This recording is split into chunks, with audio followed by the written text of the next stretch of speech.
കൃപാസനത്തിലെ കർത്താവ് തന്ന ഒരു വെളിപാടാണത്. ഉടമ്പടി പ്രകാരം നമ്മളെ കൈവെപ്പാണ് പ്രധാനപ്പെട്ട വിശുദ്ധമായ ശുശ്രൂഷയിലൊന്നാണ് കൈവെപ്പ് പ്രാർത്ഥന എന്ന് പറയുന്നത്. അതുകൊണ്ട് നിങ്ങളിവിടെ അൾത്താരയിൽ വരുമ്പോഴും ഞാൻ മാക്സിമം സഭ്യമായ എല്ലാ സ്ഥലങ്ങളിലും കൈവച്ച് പ്രാർത്ഥിക്കാൻ നിങ്ങളുടെ അനുവാദം ചോദിക്കണത്. സ്വകാര്യമല്ലാത്ത എല്ലാ സ്ഥലവും, വയറാണെങ്കിലും നെഞ്ചാണെങ്കിലും കഴുത്താണെങ്കിലും തൈറോയിഡ് ആണെങ്കിലും സിസ്റ്റാണെങ്കിലും അവിടെ കൈവച്ച് പ്രാർത്ഥിക്കണം. ഉടമ്പടിയിൽ അതിൻ്റെ ആക്ടിവേഷൻ പ്രിൻസിപ്പിൾ കയ്യൊപ്പാണ് ഒബ്രാഹത്തിൻ്റെ കാലം മുതലേ. ഇപ്പോൾ നമ്മൾ രോഗമുള്ള ഇടത്തെല്ലാം നിങ്ങൾ അമ്മ ജീവനോടെ പ്രത്യക്ഷപ്പെട്ട ഇടത്ത് ഒരു അടയാളം കിട്ടാൻ വേണ്ടി നിങ്ങൾ കണ്ണീരോടെ പ്രാർത്ഥിക്കണം. ഞാൻ പറഞ്ഞ ദൈവസ്നേഹവും അനുതാപത്തൊക്കെ കുറിച്ച് പറഞ്ഞപ്പോഴും നിങ്ങൾക്കത് കട്ടിയായിട്ട് തോന്നിയായി കാണും.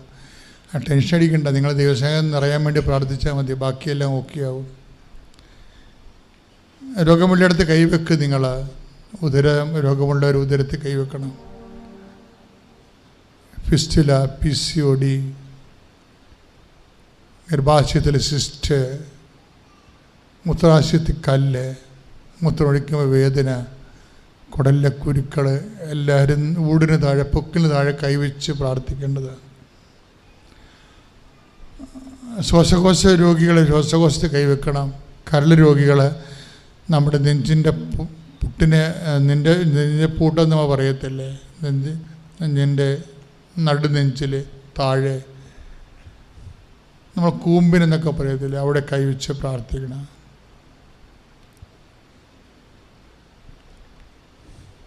തൈറോയ്ഡ് രോഗികൾ, ടോൺസിലൈറ്റ് രോഗികൾ കഴുത്തിൽ കൈവച്ച് പ്രാർത്ഥിക്കേണ്ടതാണ്. മാറാത്ത തലവേദന, പ്രഷർ രോഗികൾ, ഉറക്കമില്ലാത്തവരൊക്കെ നെറ്റിയിൽ കൈവച്ച് പ്രാർത്ഥിക്കേണ്ടതാണ്. സർവാംഗം രോഗമുള്ളവർ സർവാംഗം ശരീരം സ്വസ്തിക പോലെ പൂട്ടി കർത്താവിന്റെ തിരുസന്നിധി സമർപ്പിച്ച് പ്രാർത്ഥിക്കേണ്ടതാണ്. നടുവേദനക്കാർ, കിഡ്നി രോഗികൾ നടുവിൽ കൈവച്ച് പ്രാർത്ഥിക്കേണ്ടതാണ്. അച്ഛൻ പ്രാർത്ഥിക്കുന്ന സമയത്ത് അമ്മേ മധ്യസ്ഥം വഹിക്കണമേ, എന്നെ ഉടമ്പടിയുടെ സാക്ഷിയാക്കണമേ, അമ്മയുടെ പ്രത്യക്ഷീകരണത്തിൻ്റെ സാക്ഷിയാക്കണമേ. പ്രാർത്ഥിക്കുക, അമ്മേ എന്നെ സാക്ഷിയാക്കണമേ, ഉടമ്പടിയുടെ സാക്ഷിയാക്കണമേ, അമ്മയുടെ പ്രത്യക്ഷീകരണത്തിന്റെ സാക്ഷിയാക്കണമേ. നിന്റെ ഉന്നതമായ നാമത്തിന് സ്വന്തം നിന്റെ കർത്താവേ, അന്തിന് കാഴ്ച നൽകിയവനെ, ചുവടിന് കീഴ് നൽകിയവനെ, ഊമന് സംഭാഷണം നൽകിയവനെ, മഹോരുകസപ്പെടുത്തവനെ, പ്രഭാരോഗസപ്പെടുത്തവനെ, മരിച്ചവനെ ഉയർപ്പിച്ചവനെ, ഉള്ളംകാലം മുതൽ ഉച്ചവരെ അസ്ഥികളിലും പേശികളിലും കോശങ്ങളിലും കർത്താവിൻ്റെ രക്തം നിറയട്ടെ. ഉള്ളംകാലം മുതൽ ഉച്ചവരെ അസ്ഥികളിലും പേശികളിലും കോശങ്ങളും കർത്താവിൻ്റെ രക്തം നിറയട്ടെ. ഈശോ മരുന്നൊരുവനുമല്ല, അങ്ങയുടെ വചനമാണ് മക്കളെ സുഖപ്പെടുക. വചനത്തിൻ്റെ കരുത്ത ശക്തിയാൽ യേശു ക്രിസ്തു ഉന്നതമായ നാമത്തിൽ മാരക രോഗങ്ങൾ, തീരവ്യാധികൾ യേശുവിന്റെ നാമത്തിൽ മാറിപ്പോകട്ടെ. ശ്രുതികട്ടെ.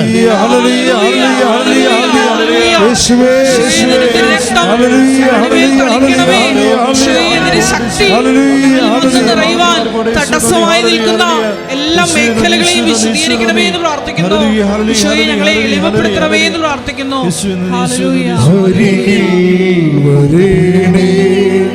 സദയം തുടരണേ, സുഖമായിടും എൻ്റെ ഉള്ളം. അരികിൽ വരണേ, സദയം തുടരണേ, സുഖമായിടും എൻ്റെ ഉള്ളം. പരിശുദ്ധ പരമദിവ്യകാരുണ്യത്തിന് ആരാധനയും സ്തുതിയും പുകഴ്ചയും ഉണ്ടായിരിക്കട്ടെ. ഈ മക്കളില്ലാത്തൊരു അടിവയറ്റ് കൈവെക്കണം. നിങ്ങൾ വേറെ ഒന്നും ചിന്തിക്കരുത് കേട്ടോ. ഉടമ്പടി മെറിറ്റിലല്ല വർക്ക് ചെയ്യണത്, അത് ഗ്രേസിലാണ്. പരിശുദ്ധാത്മാവ് നിൻ്റെ മേൽ വരുമെന്ന് പറഞ്ഞ ഗ്രേസ് പരപ്രസാദത്തിനാണ് വർക്ക് ചെയ്യണത്. മക്കളില്ലാത്തൊരു അടിവയറ്റ് കൈവച്ച് പ്രാർത്ഥിക്കണം. കൈ വെച്ചാൽ മതി. നിങ്ങൾ യേശുനാമത്തിൽ യേശു കർത്താവാണെന്ന് നീ അതിരം കൊണ്ട് ഏറ്റു പറയണം. ഒന്ന് പറഞ്ഞേ, യേശു കർത്താവാണ്. ദൈവം അവനെ മരിച്ചവരിൽ നിന്ന് ഉയർപ്പിച്ചുവെന്ന് ഹൃദയത്തിൽ വിശ്വസിക്കുന്നു. പരിശുദ്ധ പരമദിവ്യകാരുണ്യത്തിന് ആരാധനയും സ്തുതിയും പുകഴ്ചയും ഉണ്ടായിരിക്കട്ടെ. പരിശുദ്ധ പരമദിവ്യകാരുണ്യത്തിന് ആരാധനയും സ്തുതിയും പുകഴ്ചയും ഉണ്ടായിരിക്കട്ടെ. എൻ്റെ പ്രിയപ്പെട്ടവരെ, വലിയ ദൈവാനുഗ്രഹത്തിലേക്ക് നമ്മൾ ക്ഷണിക്കപ്പെട്ടിരിക്കുന്നവരാണ്.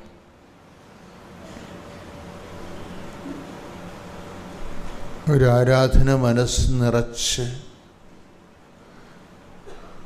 കർത്താവിൻ്റെ സാന്നിധ്യത്തിൻ്റെ ആഴവും ഉയരവും മനസ്സിലാക്കി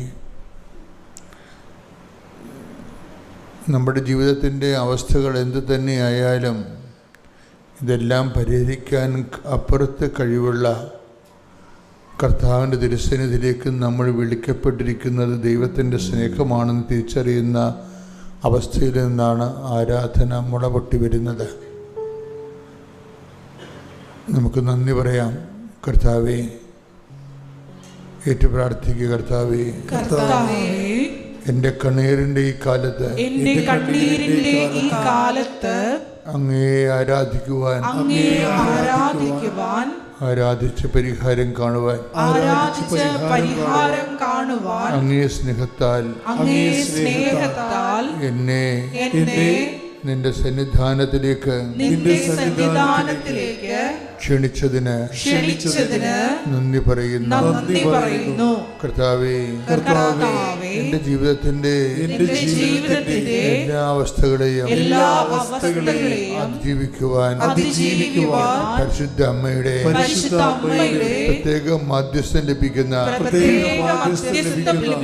ഈ ആരാധനയ്ക്ക് പ്രത്യേക പരിഗണനയാൽ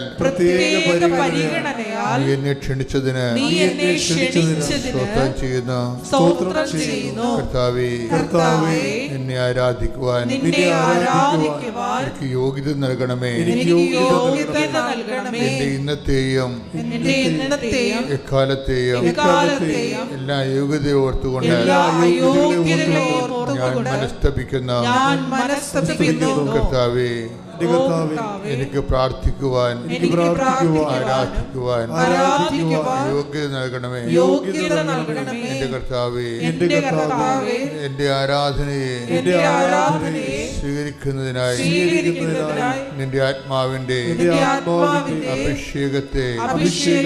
അഭിഷേകത്തിൽ എന്നെ നിറക്കണമേ.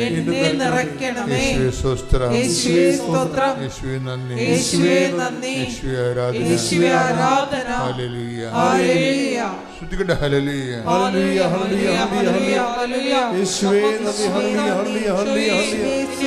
ആരാധിക്കുവാൻ ഈ അഭിഷേകം ഞങ്ങൾക്ക്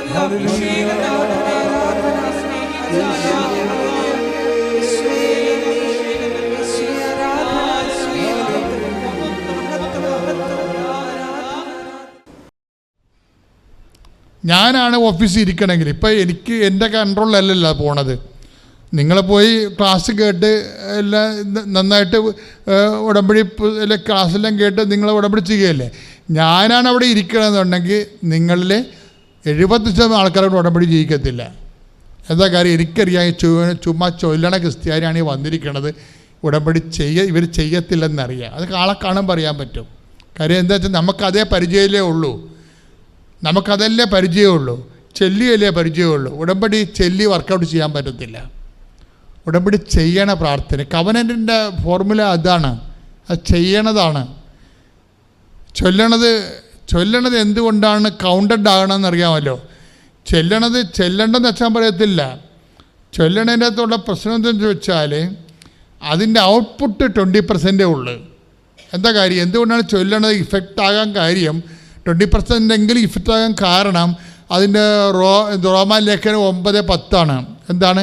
യേശു കർത്താവാണെന്ന് അധരം കൊണ്ട് ഏറ്റുപറയണം. അപ്പോൾ ഈ അധരം കൊണ്ട് ഏറ്റുപറച്ചിലുണ്ട്, പക്ഷെ നിങ്ങൾ എന്നാ ഏറ്റു പറഞ്ഞാലും അതിൻ്റെ അകത്തെല്ലാം യേശു കർത്താവാണെന്നുള്ള വാട്ടർമാർക്ക് ഉണ്ടാകണം. ചുമ്മാ ചൊല്ലിയിട്ട് കാര്യമില്ല. ഞങ്ങൾ ഈ പ്രാർത്ഥനയൊക്കെ എഴുതുമ്പോൾ അവിടെ നിന്ന് കിട്ടിയൊരു പ്രാർത്ഥന, ഇവിടെ നിന്ന് കിട്ടിയ പ്രാർത്ഥന, അരക്കിലോ പ്രാർത്ഥനാ പുസ്തകം വീട്ടിലിരിപ്പുണ്ട്. 2 കിലോ വെച്ചിരിപ്പുണ്ട് എല്ലാത്തിൻ്റെയും വീട്ടിൽ. 2 കിലോ പ്രാർത്ഥനാ പുസ്തകം വെച്ചില്ലേ? നിങ്ങൾ എന്നാ പ്രാർത്ഥന ചൊല്ലിയാലും അതിൻ്റെ അകത്ത് യേശു കർത്താവാണെന്ന് എൻ്റെ വാട്ടർമാർക്ക് ഉണ്ടാകുന്ന നോക്കണം. അതാണ് എൻ്റെ സെക്യൂരിറ്റി ത്രെഡ് എന്ന് പറയുന്നത്. സെക്യൂരിറ്റി ത്രെഡ് എന്ന് വെച്ചാൽ എന്ത് സംഭവം? അതാണ് ഇതിൻ്റെ ഒഫീഷ്യലായിട്ടുള്ള മുഖമുദ്ര എന്ന് പറയണത്. നിങ്ങൾ എന്നാ ചൊല്ലിയാലും റോമ 10:9 അതിൻ്റെ വർക്കൗട്ട് ചെയ്തിട്ടുണ്ടെന്ന് നോക്കണം. എന്താണ്? യേശു കർത്താവാണ്. അതരം കൊണ്ട് നമ്മൾ ഏറ്റു പറയാനുള്ളത് എന്താണ്? യേശു കർത്താവാണ്. മനസ്സിലായല്ലേ? അവൻ യേശു, അതായത് അപ്പൻ്റെ അർത്ഥം എന്താ? യേശു കർത്താവാണ് എന്നുള്ളതിൻ്റെ ഉള്ളിൽ കുറേ അധികം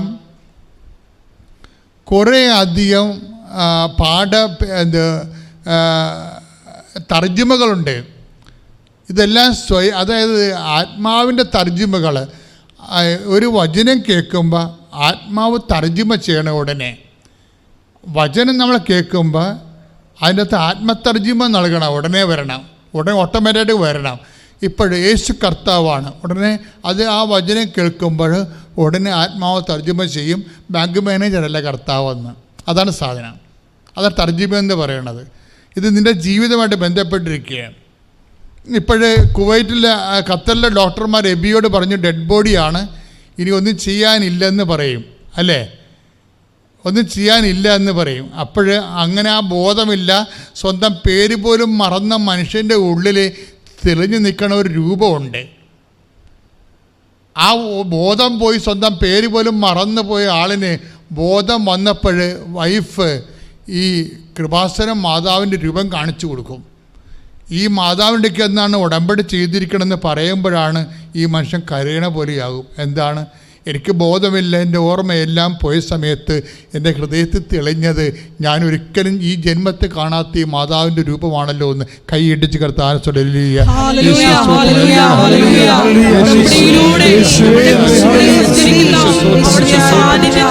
ഞങ്ങൾ നന്ദി പറയുന്നു.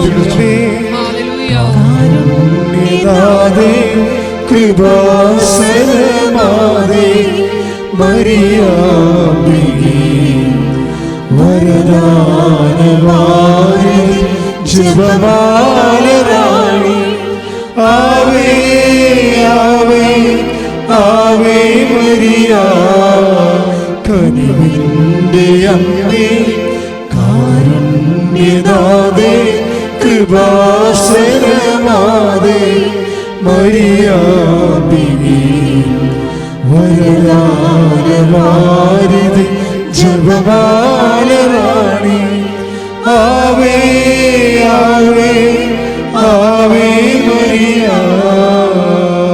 പരിശുദ്ധ പരമദിവ്യകാരുണ്യത്തിന് ആരാധനയും സ്തുതിയും പുകഴ്ചയും ഉണ്ടായിരിക്കട്ടെ. അതുൽ ജോർജിൻ്റെ സാക്ഷ്യം തുടരുകയാണ്. അതുൽ ജോർജ് എന്താ ചെയ്തിരിക്കണത്? അതുൽ ജോർജ് 7.5 ലക്ഷം രൂപ യൂണിവേഴ്സിറ്റിയിലോട്ട് അയച്ചു. യൂണിവേഴ്സിറ്റി ഫീ ആണ് 7.5 ലക്ഷം രൂപ. അപ്പോൾ അവർക്ക് വിസ പ്രോസസ്സിങ്ങിൻ്റെ 54% എഴുതി കാണിക്കും കമ്പ്യൂട്ടർ. അവിടെ വിഷയം 7.5 ലക്ഷം രൂപ നമ്മൾ അയച്ച് UK അയച്ചു കൊടുത്തപ്പോൾ കമ്പ്യൂട്ടർ പിന്നെ കാണിക്കുന്നത് എന്താണ്? വിസ പ്രോസസ്സിൻ്റെ 54%. വിസ വരത്തില്ല. വിസ വരണമെന്നുണ്ടെങ്കിൽ അത് പിന്നീട് 70 പിന്നെ 80 100 പോയിൻ്റ് ആകുമ്പോൾ മാത്രമേ വിസ ഇഷ്യൂ ചെയ്യത്തുള്ളൂ. ഇവനെന്ത് ചെയ്യും? 100 പോയിൻ്റ് ആകാൻ വേണ്ടി എന്താ ചെയ്യണം? ഈ ഉടമ്പടി അച്ഛൻ എപ്പോഴും പറയും അത് ചൊല്ലണ പ്രാർത്ഥന അല്ല എന്ന് പറയുന്നതിൻ്റെ കാര്യം എന്താ?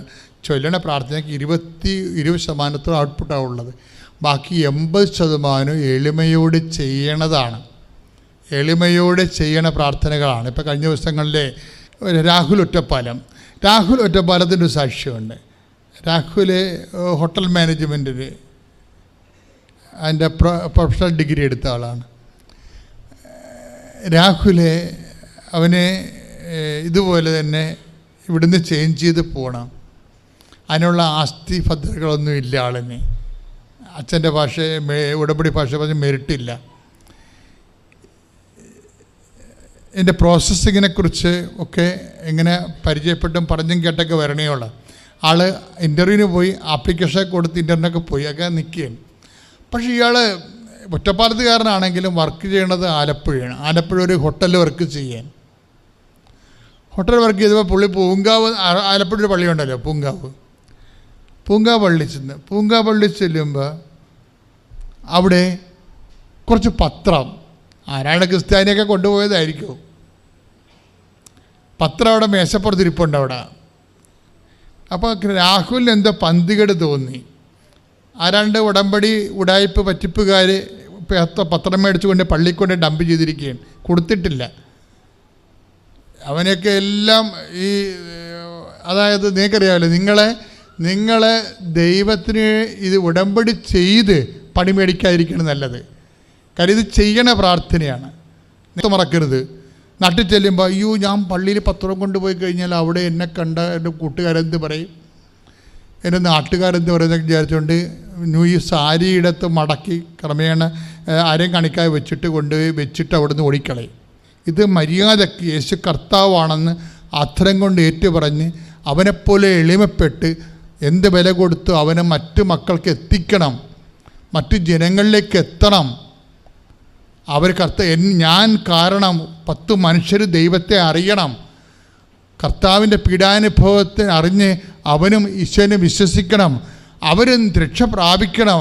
പിന്നെ എൻ്റെ അനിയത്തിയുടെ ഭർത്താവ് അവിടെ വിവാഹം കഴിഞ്ഞു 18 വയസ്സിൽ അവളെ വിവാഹം കഴിച്ചതാണ്. അന്ന് മുതലുള്ള മദ്യപാനവും ഭയങ്കര പ്രശ്നവുമായിരുന്നു. ഇപ്പോൾ ഉടമ്പടിയിൽ ഞാൻ വിഷയം വെച്ച് പ്രാർത്ഥിച്ചു. അത് മുഖാന്തരം അവൻ്റെ മദ്യപാനം കഴിഞ്ഞു, നല്ല കുടുംബജീവിതമായിട്ട് സന്തോഷമായിട്ട് ജീവിക്കുന്നു. പിന്നെ മകൾക്ക് ഇപ്പോൾ 8 മാസമായി, അവൾ ദുബൈയിലാണ്. ഞാനിപ്പോൾ ദുബൈയിൽ നിന്ന് സാക്ഷ്യം പറയാനായിട്ട് വന്നതാണ്. 2019 ഞാൻ എടുത്ത ഉടമ്പടിയിൽ സാക്ഷ്യം പറയാൻ ഞാൻ താമസിച്ചു, കടന്നു വരാൻ എനിക്ക് സാധിച്ചില്ല. ഇപ്പോൾ ഞാൻ ഉടമ്പടിയിൽ ഈ സാക്ഷ്യം പറയാനായിട്ട് കടന്നു വന്നതാണ്. താമസിച്ചതിന് അമ്മയ്ക്കും തിരുക്കുമാരനും 1000 ക്ഷമ ഞാൻ ചോദിക്കുന്നു. എൻ്റെ പേര് ലിജിമോൾ. ഞാൻ പാലായിലെ രാമപുരത്ത് നിന്നാണ് വരുന്നത്. ഞാൻ 2021 ഒക്ടോബർ 13 ഉടമ്പടി എടുത്തത്. അതിനു മുമ്പ് എൻ്റെ അമ്മ 2019 ഉടമ്പടി എടുത്തിരുന്നു. പക്ഷേ കൊറോണയുടെ ഇതൊക്കെ കാരണം അമ്മയ്ക്ക് ആ ഉടമ്പടി മുടങ്ങിപ്പോവുകയും ചെയ്തു. അപ്പോൾ എനിക്ക് ആ ഉടമ്പടി മുടങ്ങിപ്പോയി ഭയങ്കര സങ്കടമായിരുന്നു. അപ്പോൾ അങ്ങനെ ഇവിടെ ഓപ്പൺ ചെയ്തപ്പോഴേക്കും ഞാൻ ഓടി വന്ന് ഉടമ്പടി എടുത്തു. അത് 2021 ഒക്ടോബർ 13 അപ്പോൾ അന്ന് ഞാൻ വെച്ചത് എൻ്റെ പപ്പ 21 വർഷമായിട്ട് ഭയങ്കര മദ്യപാനമായിരുന്നു. അപ്പോൾ മദ്യപാനം എന്ന് പറയുമ്പോൾ ഓരോ ഞായറാഴ്ച ആകുമ്പോഴേക്കും എനിക്ക് ഭയങ്കര പേടിയായിരുന്നു. അപ്പോൾ ഞാൻ എന്നും പ്രാർത്ഥിക്കുമായിരുന്നു. അങ്ങനെ ഉടമ്പടി വെച്ചപ്പോൾ ആദ്യം ഞാൻ മാതാവിനോട് പറഞ്ഞത് പപ്പയുടെ മദ്യപാനം പൂർണ്ണമായിട്ട് മാറ്റിത്തരണേന. ഈ കഴിഞ്ഞ 21 ഡിസംബർ 7 അമ്മയുടെ തിരുനാൾ നടക്കുന്ന ദിവസം ഞങ്ങൾ ഭയങ്കര, അതായത് അന്ന് പപ്പ പണിക്ക് പോയേക്കുമായിരുന്നു. ഞങ്ങളുടെ വീട്ടിൽ അന്ന് ചൊവ്വാഴ്ച ആയതുകൊണ്ട് നമ്മൾ കൃപാസനത്തിൽ ഉടമ്പടി ധ്യാനമൊക്കെ കൂടി ഭയങ്കര സന്തോഷത്തോടെ ഇരുന്നു. അന്ന് വൈകിട്ട് പപ്പ പണി കഴിഞ്ഞ് വന്നപ്പോഴേക്കും ഭയങ്കരമായിട്ട് മദ്യപിച്ചിട്ടാണ് വന്നത്. അപ്പം ഞാൻ അമ്മയോട് പറഞ്ഞു, എൻ്റെ അമ്മ ഇന്ന് നല്ലൊരു ദിവസമായിട്ട് പപ്പ ഇങ്ങനെയാണല്ലോ വന്നത് എന്നുള്ളത് ഞാൻ ഭയങ്കരമായിട്ട് കരഞ്ഞ് പ്രാർത്ഥിച്ചു.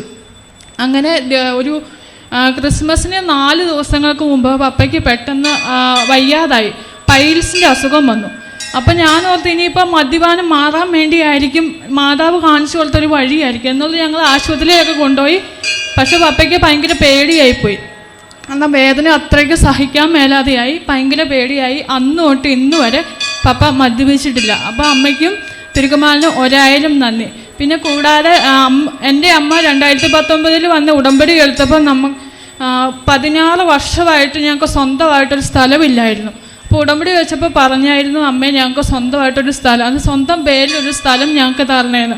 അങ്ങനെ കഴിഞ്ഞ 2021 ജൂലൈ മാസം 10 സെൻറ്റ് സ്ഥലം അമ്മ മാതാവ് തന്ന് അനുഗ്രഹിച്ചു.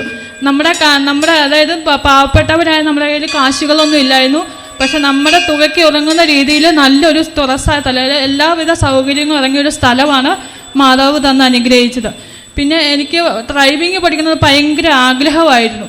ഞാൻ 2019 അതിന് ട്രൈ ചെയ്തു. കുറേ കാശ് പോയെങ്കിലും എനിക്ക് പറ്റുന്നില്ലായിരുന്നു. പക്ഷെ ഞാൻ ഇവിടെ വന്ന് ഉടമ്പടി എടുത്തു കഴിഞ്ഞപ്പോൾ അമ്മയോട് പറഞ്ഞു എനിക്ക് ഡ്രൈവിംഗ് പഠിച്ചേ പറ്റുള്ളൂ എന്ന് പറഞ്ഞു. അത് കഴിഞ്ഞ് ഞാൻ ഇവിടെ വന്ന് ഡിസംബർ 13 ഒക്ടോബർ 13 ഉടമ്പടി എടുത്തതിന് ശേഷം നവംബർ 13 ഞാൻ പോയി ഡ്രൈവിംഗ് സ്കൂളിൽ അഡ്മിഷൻ എടുത്തു. അങ്ങനെ ഡ്രൈവിംഗ് സ്കൂളിൽ പോയി അഡ്മിഷൻ എടുത്ത് ഡ്രൈവിംഗ് പഠിച്ച് ഈ കഴിഞ്ഞ വെള്ളിയാഴ്ച 25-ാം തീയതി ടെസ്റ്റ് ആയിരുന്നു. ആദ്യ അറ്റംപ്റ്റിൽ തന്നെ എനിക്ക് അമ്മ ഡ്രൈവിംഗ് ലൈസൻസ് പാസ്സാക്കി തന്നു. പിന്നെ കൂടാതെ തന്നെ ഉടമ്പടി വയ്ക്കാത്ത ഒരു അനുഗ്രഹമാണ് 14 വർഷത്തെ 8ാം ക്ലാസ് തൊട്ട്, അത് 14 വർഷമായിട്ട് എനിക്ക് ചാരം പാലാനോ പൊടിയടിക്കാനോ അത് പെർഫ്യൂമിൻ്റെ മണമോ മുളക് പൊടിയോ അങ്ങനെ ഒരു സാധനത്തിൻ്റെ മണം പറ്റത്തില്ലായിരുന്നു. ഭയങ്കരമായിട്ട് അലർജി ആയിരുന്നു. തുമ്മാൻ തുടങ്ങിയ കണ്ടിന്യൂസ് തുമ്മിക്കൊണ്ടിരിക്കുമായിരുന്നു. അപ്പോൾ എല്ലാവർക്കും അത് ബുദ്ധിമുട്ടായിരുന്നു. നമ്മൾ ക്ലാസ്സിലൊക്കെ ഇരിക്കുമ്പോഴാണ് ഭയങ്കര ബുദ്ധിമുട്ടായിരുന്നു.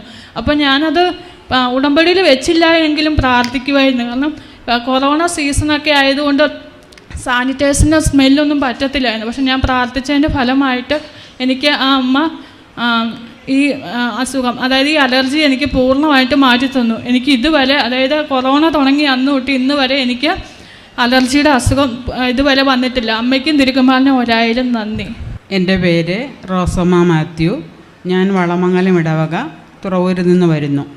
ഞാൻ 2019 സെപ്റ്റംബർ 18-ാം തീയതിയാണ് ഉടമ്പടി എടുത്തത്. ഞാൻ എല്ലാ കാര്യങ്ങളും സാധിച്ചതിനെക്കുറിച്ച് ഞാൻ ഒരിക്കൽ പറഞ്ഞതാണ്. ഇപ്പോൾ വീണ്ടും ഞാൻ 4ാമത് പുതുക്കി കഴിഞ്ഞു. അപ്പോൾ എനിക്ക് കിട്ടിയ അനുഗ്രഹങ്ങളെക്കുറിച്ച് പറയാനാണ്. ഈ 3 ഉടമ്പടി പുതുക്കിയപ്പോഴും ഞാൻ എൻ്റെ ശരീരത്തിൽ മറ്റ് ആവശ്യങ്ങളൊക്കെ പറഞ്ഞുകൊണ്ട് എൻ്റെ ശരീരത്തിലൊരു ചൊറിച്ചിൽ ഉണ്ടായിരുന്നു. ഒരു 10-12 കൊല്ലമായിട്ട് അനുഭവപ്പെടണമെന്നാണ്. ടോയ്ലറ്റ് അലർജി എന്ന് പറയും.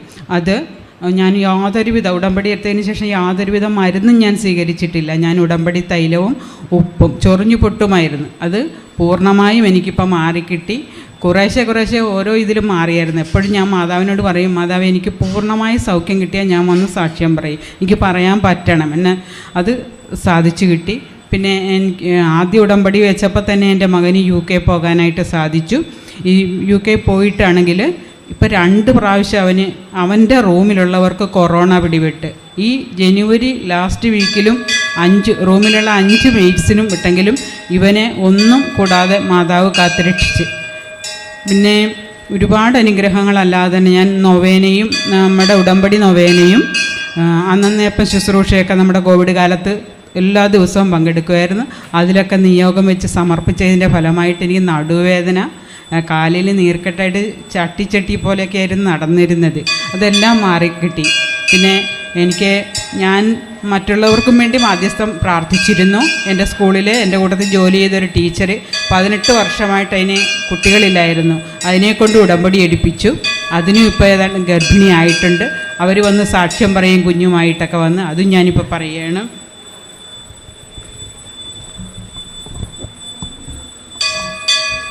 ഈ ഇത്രയും തന്ന എല്ലാ അനുഗ്രഹങ്ങൾക്കും മാതാവിനും തിരുക്കുമാരനും 1000 നന്ദി പറയും. എൻ്റെ പേര് ഏഞ്ചല. ഞാൻ കോട്ടയം കടുത്തുരുത്തിയിൽ നിന്നാണ് വരുന്നത്. ഞാനൊരു നേഴ്സാണ്. ഞാൻ 4 വട്ടം IELTS എഴുതി. എനിക്ക് വേണ്ട സ്കോർ കിട്ടിയില്ല. അങ്ങനെ ഞാൻ കഴിഞ്ഞ വർഷം OET പഠിക്കാൻ തീരുമാനിച്ച് ഓഗസ്റ്റിൽ ഞാൻ എക്സാം എഴുതി. എക്സാമിന് എനിക്ക് സ്പീക്കിംഗ് ഒഴിച്ച് ബാക്കി എല്ലാം ഒഴിച്ച് സ്പീക്കിംഗ് എനിക്ക് ഭയങ്കര പാടായിരുന്നു. എനിക്ക് വേണ്ട രീതിയിൽ പറയാൻ പറ്റിയില്ല. ആകെ ബ്ലാങ്കായിപ്പോയി. പ്രാക്ടീസ് ചെയ്ത പോലെ ഒന്നും നന്നായിട്ട് പറയാൻ പറ്റിയില്ല. അങ്ങനെ എൻ്റെ റിസൾട്ട് വന്നപ്പോൾ സ്പീക്കിങ്ങിൽ മാത്രം സ്കോറില്ലായിരുന്നു. C+ ആയിരുന്നു. B വേണമായിരുന്നു എനിക്ക് പ്രോസസ്സിങ്ങിന് കൊടുക്കണമെങ്കിൽ. അങ്ങനെ റീവാലുവേഷന് കൊടുക്കാൻ എല്ലാവരും പറഞ്ഞു. പക്ഷേ എനിക്ക് അതിലും വലിയ പ്രതീക്ഷയൊന്നും ഇല്ലായിരുന്നു. പക്ഷേ രണ്ടും കൽപ്പിച്ച് ഞാൻ റീവാലുവേഷന് കൊടുത്തു. അങ്ങനെ കൃപാസനത്തെ പറ്റി ഒരു ആൻറ്റി എന്നോട് പറഞ്ഞു. കൃപാസനത്തിൻ്റെ നമ്പരും അച്ഛൻ്റെ നമ്പരും സാക്ഷ്യങ്ങളും ഒക്കെ എനിക്ക് അയച്ചു തന്നു. അത് കണ്ട് ഞാൻ ഒത്തിരി പ്രാർത്ഥിച്ചു. അച്ഛനോട് പ്രാർത്ഥിക്കാൻ വിളിച്ച് പറയുകയും ചെയ്തു. അങ്ങനെ ലൈറ്റ് എ ക്യാൻഡിൽ പ്രെയർ റിക്വസ്റ്റും ഓൺലൈനായിട്ട് ഞാൻ എടുത്തു. എന്നും രാവിലെ പ്രത്യക്ഷീകരണ പ്രാർത്ഥന രാവിലെ എഴുന്നേറ്റ് ചൊല്ലാനും തുടങ്ങി. അങ്ങനെ 2 ആഴ്ച കഴിഞ്ഞപ്പോൾ എൻ്റെ റിസൾട്ട് വന്നപ്പം മാതാവ് എനിക്ക് B സ്കോർ തന്ന് അനുഗ്രഹിച്ചു. അതുപോലെ തന്നെ നവംബർ മാസത്തിൽ ഞാൻ വീണ്ടും ഒരു പ്രെയർ റിക്വസ്റ്റ് ഇട്ടായിരുന്നു. UK ഇൻ്റർവ്യൂവും CBTയും പാസ്സാവണമെന്ന് പറഞ്ഞു. അതും മാതാവിൻ്റെ അനുഗ്രഹത്താൽ 2ഉം പാസ്സാവാൻ എനിക്ക് സാധിച്ചു. ദൈവത്തിന് 1000 നന്ദി. Praise the Lord. എൻ്റെ പേര് മോളി. ഞാൻ മഹാരാഷ്ട്രയിൽ നിന്ന് വരുന്നു. 2 വർഷത്തിന് മുമ്പ് ഞാൻ ഇവിടെ വന്ന് ഉടമ്പടി എടുത്തു. എനിക്ക് ത്വക്ക് രോഗമായിട്ട് വർഷങ്ങളായിട്ട് ട്രീറ്റ്മെൻറ്റ് എടുത്തിട്ട് ഒരു കുറവുമില്ലായിരുന്നു. ഇവിടെ വന്ന് ഉടമ്പടി എടുത്തേ പിന്നെ എനിക്ക് ഒത്തിരി ആശ്വാസം കിട്ടി. എൻ്റെ കയ്യിൽ ഫോട്ടോ ഉണ്ട്. എന്ന് വെച്ച് കഴിഞ്ഞാൽ ഡോക്ടർ പറഞ്ഞ് വെരിക്കോസ് വെയിൻ എപ്പോൾ വേണമെങ്കിലും പൊട്ടും, അതുകൊണ്ട് പെട്ടെന്ന് സർജിക്കലിലെ ഡോക്ടറിനെ കാണണമെന്ന് പറഞ്ഞു. പക്ഷേ ഞാൻ ഒരിടത്തും പോകാതെ ഇവിടെ വന്ന് ഉടമ്പടി എടുത്ത്, ഇവിടുത്തെ ഉടമ്പടി വസ്തുക്കൾ എടുത്ത് എല്ലാം കംപ്ലീറ്റ് എനിക്കിപ്പോൾ സൗഖ്യം കിട്ടി. ഒരു ട്രീറ്റ്മെൻറ്റും എടുക്കുന്നില്ല. പിന്നെ ഇതുപോലെ തന്നെ എൻ്റെ